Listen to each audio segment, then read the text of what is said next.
everyone, and welcome back to this retrospective series on the legions and their Primarchs. I am the Darklight Emissary, here to guide you through a brief overview on each of these legions and their Primarchs. And this episode is on the 19th Legion and the Shadowed Lord, Corvus Corax. Now, this legion is amongst the most unique of all of the legions we've touched on so far for a number of reasons, and this being a brief overview, I won't be able to go into a ton of detail on a lot of it, but I would recommend reading up on this legion. They've got a lot of unique traits to them compared to a lot of the legions. And so, regarding that, to kind of start off with them, with the legion itself, they served for quite a long time without their Primarch compared to a lot of the Primarchs, and they were also a relatively smaller legion compared to a lot of the other legions. Their main mode of combat was in being sort of similar to the Night Lords originally. They had a lot of terror tactics, rooting back to some tribal practices on Terra, where the original recruits were recruited from. And they spent a lot of time with the Luna Wolves and Horus, being used by Horus almost as a part of his legion, straightforwardly, without really seeing them as different from his own legion. And so by the time that they were reunited with Corax, there was a little bit of a friction with the older leaders of the legion, so much so that Corax actually banished many of the Terran-born Marines from the legion. One thing I haven't brought up in a lot of the other ones is that most of the legions had a bit of a rivalry between the Terran-born Marines versus ones recruited later from the individual homeworlds of the Primarchs. But it was more pronounced here, so I thought I'd bring it up. Like, in a lot of the other legions, there was rivalries, but it often didn't go so far as banishing them from the legion or seeing them as lesser. But with Corax, he viewed them as not much better than the slavers he had just finished fighting on his world that he found himself on and raised on. And so just an interesting point with them. After being reunited with Corax, they were still considered a stealth type of legion in terms of like how they fought, but Corax got rid of the more terror-based combat styling and focused them more as into very specialized stealth and recon and attack from the shadows type of fighting. Corax himself has an innate trait where he can do what's called shadow walking, where no one can see him. He somehow is able to make them mentally unable to recognize him being in the same room, even if he's standing right in front of you. He can walk past you. And it's interesting to note that it's not really one of the more well-known things about the Emperor, but the Emperor can do the same thing. There is an infamous situation, short story, where the leaders of Terra that each run one of the assassin temples. Maybe I should do a brief overview on them next. They're fascinating. But anyway, there's a meeting amongst those individuals, and Rogal Dorn crashes the meeting and basically is like, they've been meeting with masks on to hide their identities, and Rogal Dorn's like, time for this sort of subterfuge is over. Take off your masks, show each other who you are. And so he did that, and then, or they did that, and then, it was revealed who was running each of these assassin houses, just to unite Terra more in preparation for the coming siege of Terra. Didn't need divisions amongst the politicians running the powerful assassin temples. But what's interesting to note here is that Rogal Dorn had noticed a shadow in the corner of the room, but then kind of put it out of his mind. Well, the shadow coalesces, and it turns out it was the Emperor hiding in the corner of the room watching all these proceedings himself. And he agreed with Rogal Dorn's assessment about, uniting the temples and all that. And it just kind of lingers a bit on Rogal Dorn's mind, being like, I can't believe the Emperor could do that. Like, I didn't think he could hide his presence so well. We're talking about the Emperor who often goes around kind of draped in gold and, glory and all that.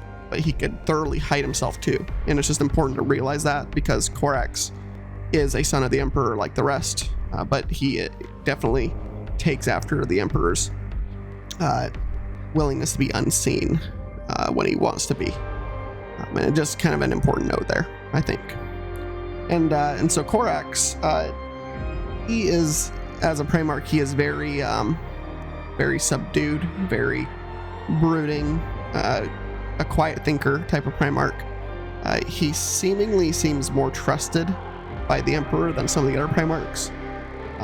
When the Emperor found him, they spent a long time talking together, and nothing is really known about what they spoke about directly. There's some of it in a short story where they talk a little bit, but interestingly enough, the Emperor, didn't challenge him or put a challenge to Corax or anything like that. And it's possible that Corax was the Primarch that the Emperor let know more about chaos and things like that than the other Primarchs. There's some possible indications of that.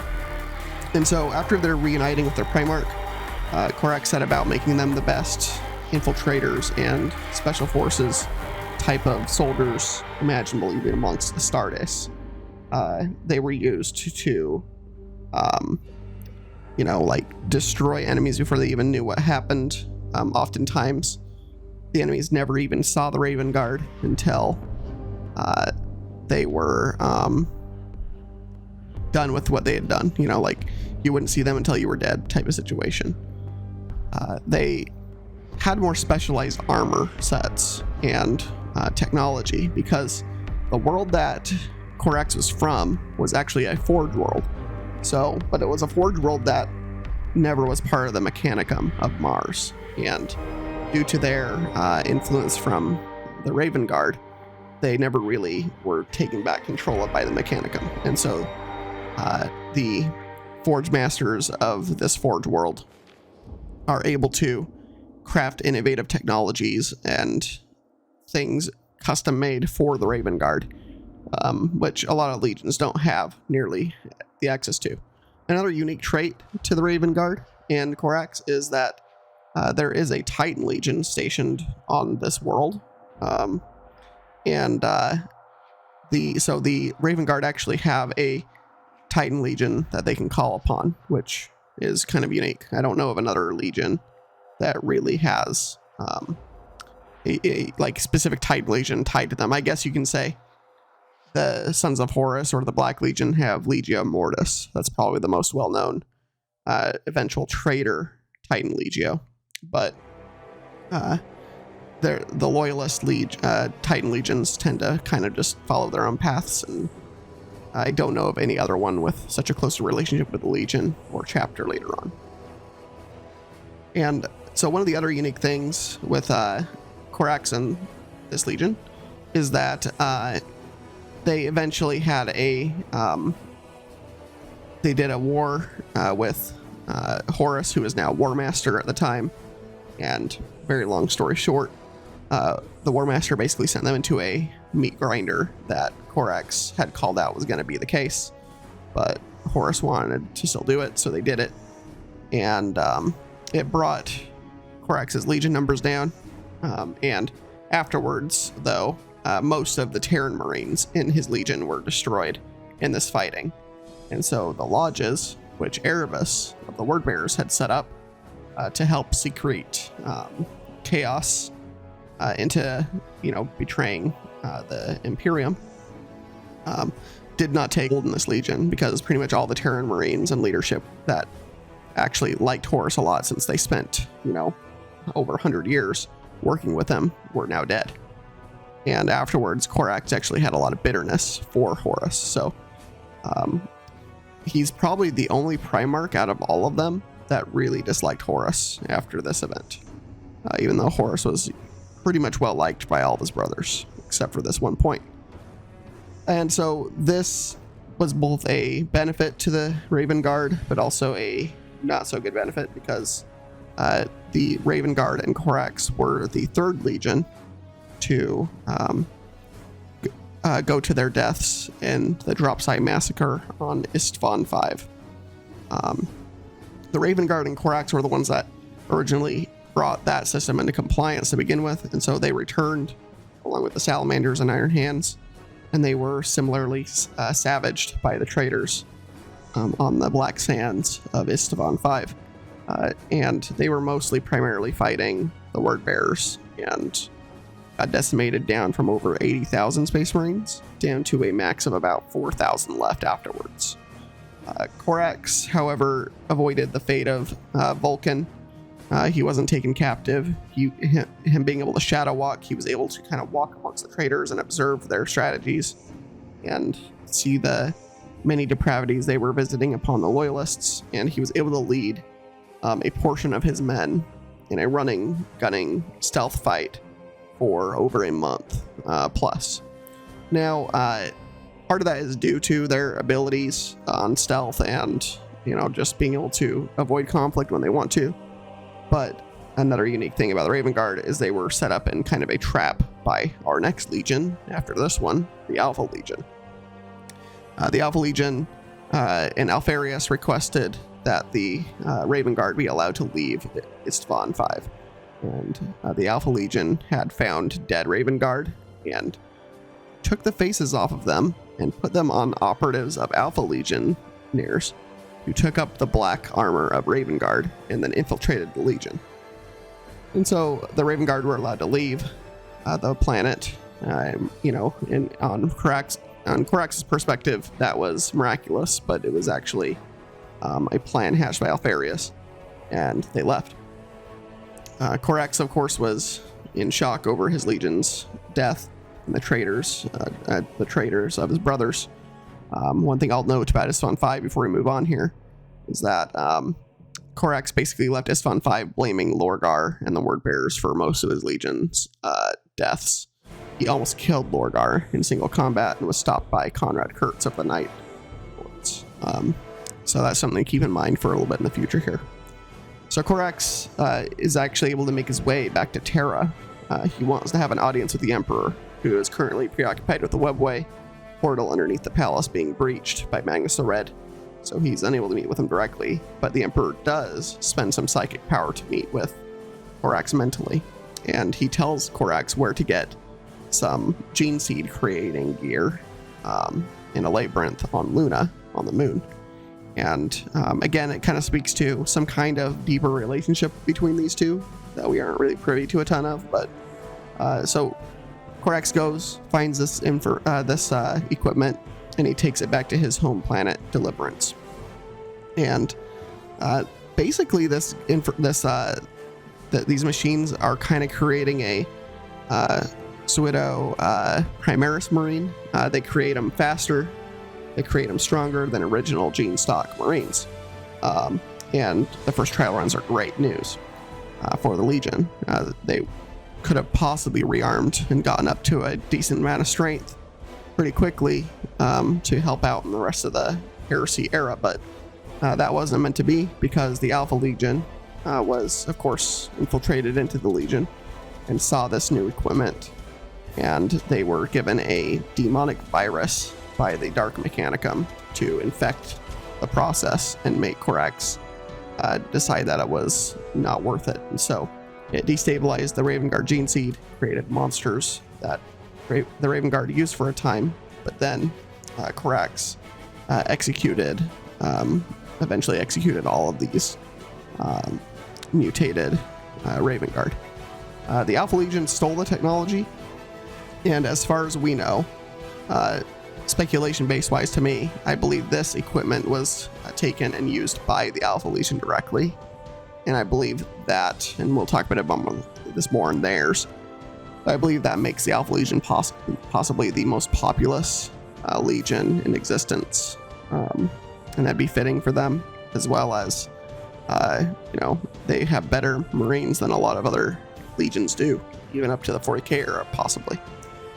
And so, after this event happens, the Raven Guard and Corax basically turn into a guerrilla warfare network.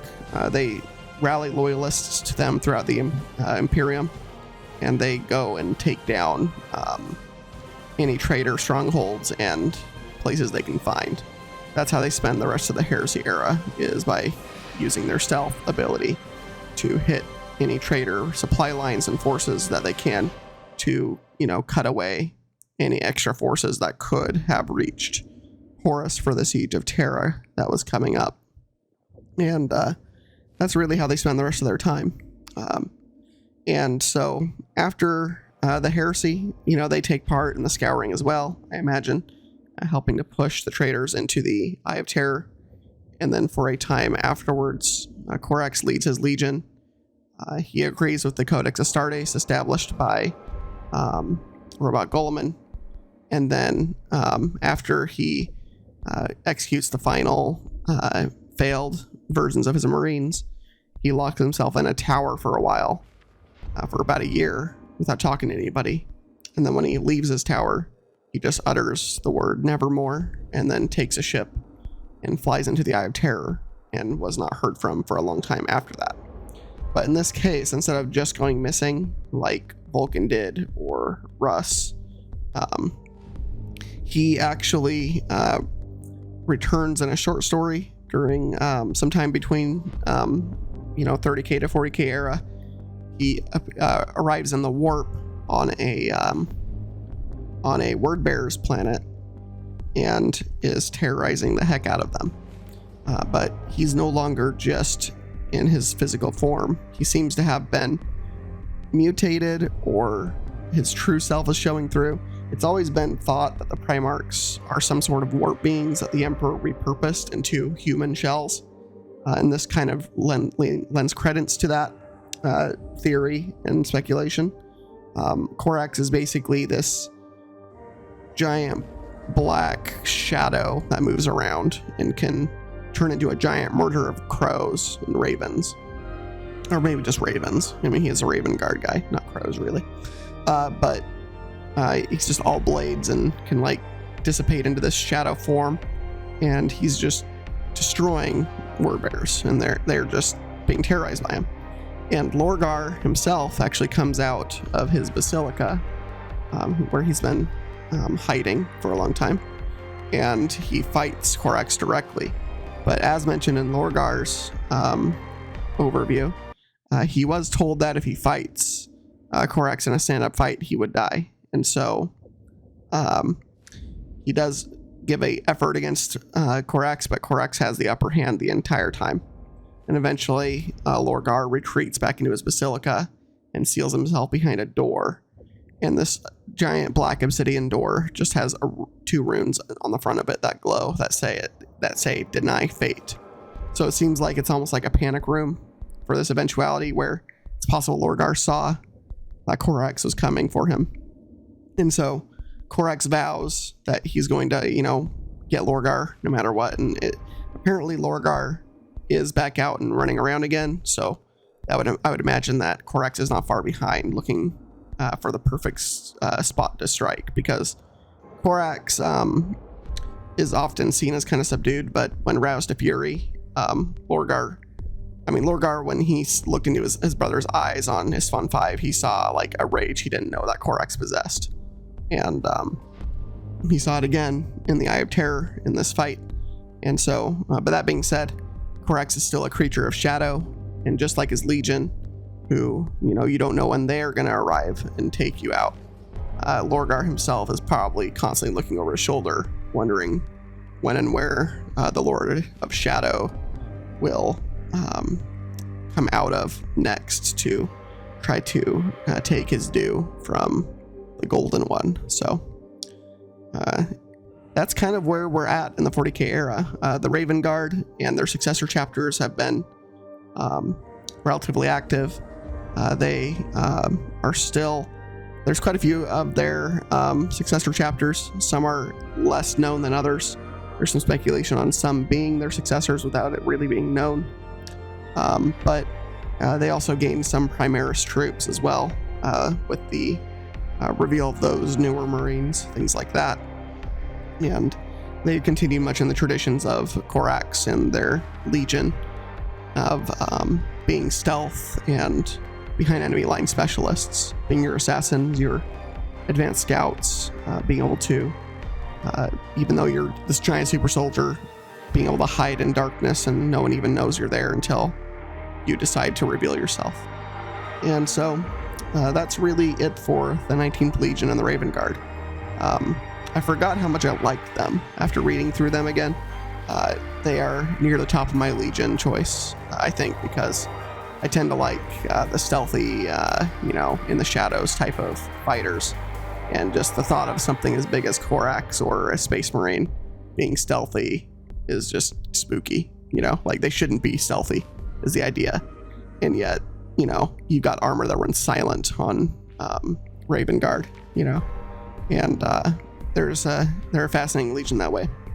So, as always, bring your light into the dark places. Please like and subscribe for more, and I will see you in the next one. The next one we've got going on is the 20th Legion, Alpha Legion, and I look forward to talking about them. I definitely like the Alpha Legion quite a bit. So have a great day or night wherever you are. Thanks for tuning in, and we will see you in the next one. Thank you.